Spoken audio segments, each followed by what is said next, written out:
Hello and welcome to Mini Medicos. Today we will discuss about acute pancreatitis and its pathology and radiological findings. So, how to diagnose acute pancreatitis? It requires two of the following three features: acute onset of severe epigastric pain that is radiating to the back, serum amylase and lipase level 3 times the normal, and characteristic findings of acute pancreatitis on CECT, MRI or USG that we will discuss later on. Acute pancreatitis can be mild or severe. In severe pancreatitis, organ failure occur. In mild type of pancreatitis, there is no organ failure. Most of them have no fluid collection and no necrosis of pancreatic tissue. Usually it recovers by the end of first week. Moderate and severe pancreatitis. It depends upon the host immune condition. When host immune is strong, inflammatory cell release cytokines that result in systemic inflammatory response syndrome, which increase the chances of or increase the risk of organ failure. In these patients, severe necrosis of pancreatic tissue and peripancreatic fat is present.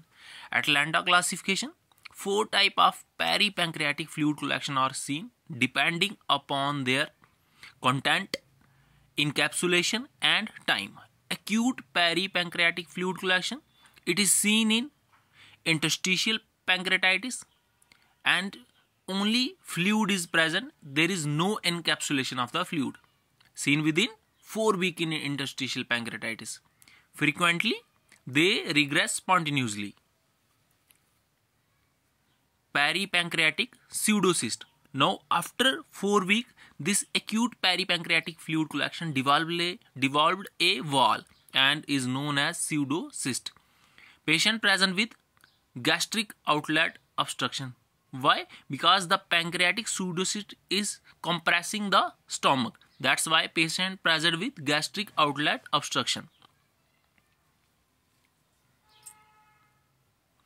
Now, if we do percutaneous drainage from this pseudocyst, clear fluid with high amylase activity is seen.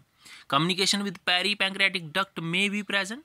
True pseudocysts are uncommon since most acute peripancreatic collection resolve within 4 weeks.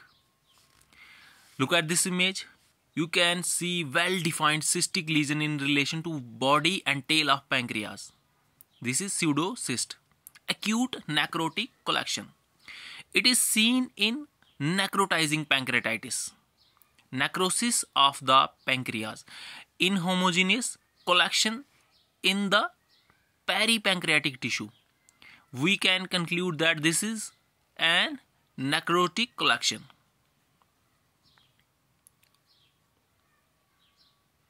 Here is another image where you can clearly see normal enhancement of the entire pancreas, extensive peripancreatic collection, which have liquid and non-liquid densities on CT. Here is another image where you can see peripancreatic collection is usually due to the presence of fat necrosis. Fat does not enhance on CT. The diagnosis of fat necrosis can be difficult. Walled off necrosis. After 4 weeks in acute pancreatic necrosis, it also developed encapsulation and is known as walled off necrosis. Look at this image. It may be difficult to differentiate it from the pseudocyst. CT cannot differentiate between collection that consist fluid only and those that contain fluid and solid necrotic debris. Here, acute pancreatitic collection within 4 weeks in interstitial pancreatitis, homogeneous fluid density, no definite wall is present, and normal facial plane. In pseudocyst, greater than 4 weeks in interstitial pancreatitis, and a well-defined wall is present. Acute necrotic collection seen less than 4 weeks in necrotizing pancreatitis, no wall is present. In walled off necrosis, after 4 weeks in necrotizing pancreatitis, a well-defined wall developed around the necrotic tissue, and this is known as walled off necrosis.